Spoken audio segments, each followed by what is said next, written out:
Первый день военно-патриотического слета начинается со строевой подготовки, с одного из самых важных элементов общевоенной дисциплины. Пока у молодых людей это получается на любительском уровне, но желание освоить военную стезю у них не отнять.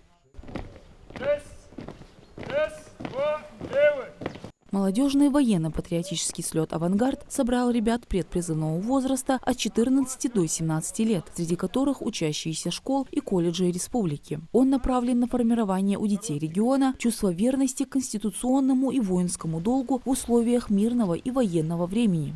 Цель проекта – формирование у молодежи до призывного возраста четкого представления о воинской деятельности, повышение и создание устойчивой системы мотивов, способствующих реализации у них стремления к повышению уровня готовности к защите Отечества. Готовится армию хочу, уже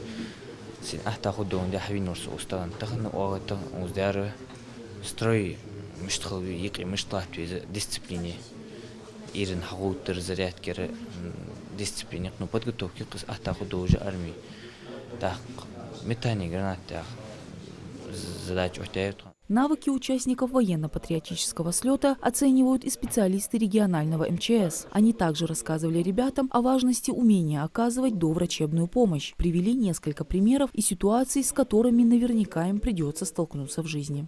Например, здесь травму нужно остановить кровотечение. Надо молитву. Берем такой тампон, принимаем. Он поднимает руку вот так, за голову руку. И сильно делаем тугую повязку через руку. Объяснили и правила оказания первой помощи при травмах, ранениях, отравлении, заболеваниях, угрожающих жизни пострадавшего и при несчастных случаях. Человека, который тонет, прежде всего вытаскиваем его, кладем на твердую поверхность, смотрим пульс, дышит ли он или нет. Потом вытаскиваем изо рта инородное тело, кладем голову вниз, чтобы дыхание поступало.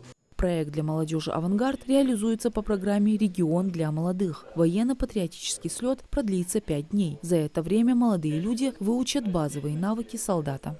Также это спортивные мероприятия и также подготовка и ведение боя с оружием. Это, то есть сборка, разборка, также полоса препятствий.